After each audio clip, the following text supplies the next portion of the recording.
Hello everyone! Ngayon po, magluto tayo ng eggplant roll para sa amo natin. Ang ginagawa ko, nag-slice ako ng bell pepper na red. Lahat po ng sinislice ko, hinalo-halo ko na yan sa lalagyan. Tapos, iyan, isunod natin yung carrots. Ganyan lang po, madali lang po pag gawa.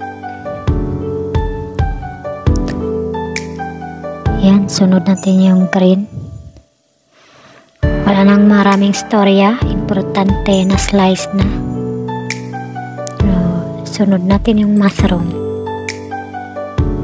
Ayan, habang nag-slice si Badiday, kumakain din. So, ayan ngayon, hugasan natin yung nasa planggana tapos ipatuyo.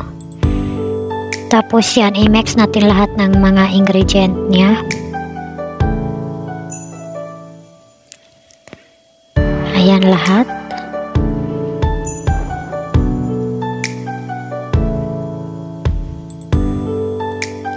Tapos guys, linalagyan ko yan ng kunting tubig para hindi siya masunog.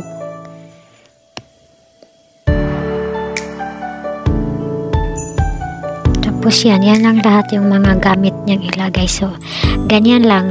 Pag lumapot na, pwede nang kunin. Tapos nag-slice ako ng talong pahaba na manipis. Tapos ilagay natin sa grill pan hanggang mag-brown siya bago kunin.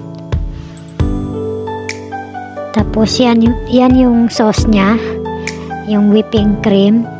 Tapos linagyan ko ng tomato sauce. Tapos yung mga paminta, mga garlic din, same din sa gulay kanina.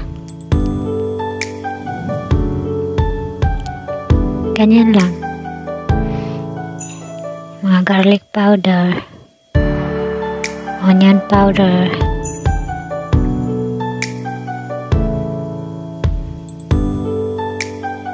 paprika powder. Tapos, i-mix lang yan. Ilagay sa apoy hanggang mag-iba yung kulay ng sauce bago mo kunin. Tapos, lagyan ko yung kunting magic sarap para may lasa siya. Tapos, yan. Ilagay sa apoy.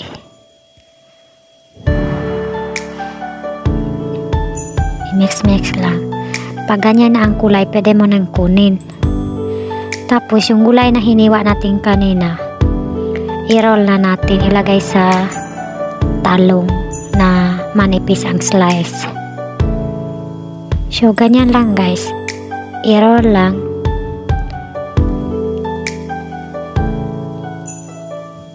Lagyan lang ng kunting-kunting gulay.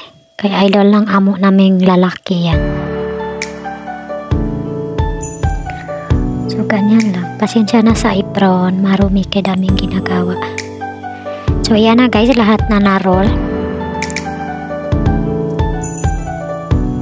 Tapos, ilagay natin sa plato. Kailangan punuin yung plato para maganda tingnan. So, ginagawa ko dyan, linalagyan ko ng sauce. Dinamihan ko yung sauce hanggang hindi makita yung talong na roll. Kaya gusto ng amo namin yung maraming sauce siya. Kaya ganyan lang. Ikot-ikot. Tagang matakpan yung roll eggplant. So, ganyan lang guys. Wala nang maraming storya. I-oven na. So, ganyan lang. Pag ganyan na ang kulay, pwede mo nang kunin. Tapos, ipalamig mo kunti.